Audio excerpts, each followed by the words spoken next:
మనం ఇప్పుడు breaking news చూస్తున్నాం. కాంగ్రెస్ ప్రభుత్వం అధికారంలోకి వచ్చి 2.5 ఏళ్లు పూర్తవుతున్న తరుణంలో రాష్ట్ర మంత్రివర్గ విస్తరణ, మంత్రుల శాఖల మార్పులపై కాంగ్రెస్ వర్గాల్లో జోరుగా ప్రచారం సాగుతుంది. వీలైతే జూన్ 2 రాష్ట్ర అవతరణ దినోత్సవంలోపే ఈ ప్రక్రియను ముగించాలని అధిష్టానం భావిస్తున్నట్లు తెలుస్తోంది. ఈ క్రమంలోనే ముఖ్యమంత్రి రేవంత్ రెడ్డి నేడు హస్తినాకు పయనమయ్యారు. High court chief justice Aparesh Kumar కుమారుడి రిసెప్షన్ కు హాజరయ్యే నెపంతో వెళ్తున్నప్పటికీ అసలు అజెండా కేబినెట్ ప్రక్షాళనే అని గట్టిగా వినపడుతుంది. కేరళ సీఎం ఎంపిక ప్రక్రియ ముగియడంతో ఇప్పుడు ఏఐసీసీ పెద్దల ఫోకస్ అంతా తెలంగాణ పైనే పడింది. మరి కేబినెట్ లో ఉన్న ఆ 2 ఖాళీలను భర్తీ చేస్తారా?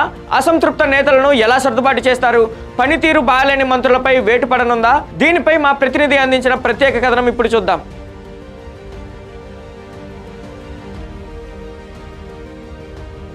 తెలంగాణ కాంగ్రెస్ లో కేబినెట్ విస్తరణ గంట మోగింది. ఇన్నాళ్లు కేరళ ముఖ్యమంత్రి అభ్యర్థి ఎంపికలో బిజీగా ఉన్న కాంగ్రెస్ హైకమాండ్ అక్కడ సతీశన్ ఎంపిక పూర్తి కావడంతో ఇప్పుడు తెలంగాణపై దృష్టి సారించింది. ఈ నెల 18న కేరళ సీఎం ప్రమాణ స్వీకారం ముగిసిన వెంటనే తెలంగాణ కేబినెట్ మార్పులపై తుది నిర్ణయం తీసుకోనుంది. ఈ నేపథ్యంలోనే సీఎం రేవంత్ రెడ్డి ఢిల్లీ పర్యటన అత్యంత ప్రాధాన్యత సంతరించుకుంది.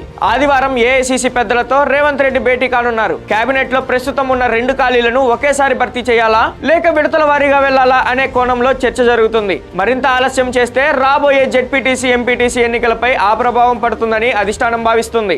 జూన్ 2 లోపే ఈ ప్రక్షాళన పూర్తి చేయాలని సీఎం భావిస్తున్నారు. అయితే ఈ విస్తరణ అధిష్టానానికి ఒక పెద్ద సవాలుగా మారింది.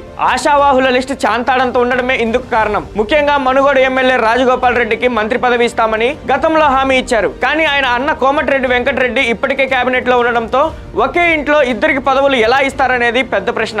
అటు రాష్ట్రంలో భారీ సంఖ్యలో ఉన్న 300 కాపు సామాజిక వర్గానికి కేబినెట్ లో ప్రాధాన్యత లేదు. ఇటీవల సీనియర్ నేత వి హనుమంతరావుకు సలహాదారు పదవి ఇచ్చి సరిపెట్టినప్పటికీ ఎమ్మెల్యేల్లో ఆ వర్గం నుంచి ఎవరికైనా ఛాన్స్ ఇస్తారా అనేది ఆసక్తికరంగా మారింది. లంబాడి సామాజిక వర్గానికి కూడా మంత్రి వర్గంలో చోటు దక్కలేదు. వీరికి మంత్రి పదవి ఇస్తారా లేక డిప్యూటీ స్పీకర్, చీఫ్ విప్ పదవులతో సర్దుబాటు చేస్తారా చూడాలి. అటు హైదరాబాద్, ఉమ్మడి రంగారెడ్డి జిల్లాలకు కూడా కేబినెట్ లో ప్రాతినిధ్యం లేకపోవడం పెద్ద మైనస్ గా మారింది. కేవలం ఖాళీలను భర్తీ చేయడమే కాదు, ఈసారి కొందరు మంత్రులపై వేటు వేసేందుకు కూడా హైకమాండ్ సిద్ధమైనట్లు కాంగ్రెస్ వర్గాలు చెవులు కొరుకుంటున్నాయి. 2.5 ఏళ్ల పాలనలో కొందరు మంత్రుల పనితీరు అసలు బాగోలేదని, మరికొందరిపై తీవ్ర అవినీతి ఆరోపణలు వచ్చాయని అధిష్టానం వద్ద పక్కా ఆధారాలు ఉన్నట్లు టాక్ వినిపిస్తుంది. ఆరోపణలు ఎదుర్కొంటున్న మంత్రులను తొలగించి వారి స్థానంలో అదే సామాజిక వర్గానికి చెందిన కొత్త వారిని తీసుకున్నారు. అటు సీనియర్ మంత్రులు సైతం తమ శాఖలను మార్చి కీలకమైన పోర్ట్ఫోలియోలు కేటాయించాలని లాబియింగ్ మొదలుపెట్టారు. ప్రభుత్వంలో ఇవి కీలక మార్పులు కావడంతో డిప్యూటీ సీఎం బట్టి విక్రమార్క, సీనియర్ మంత్రి ఉత్తమ్ కుమార్ రెడ్డిల అభిప్రాయాలను కూడా హైకమాండ్ తీసుకోనుంది.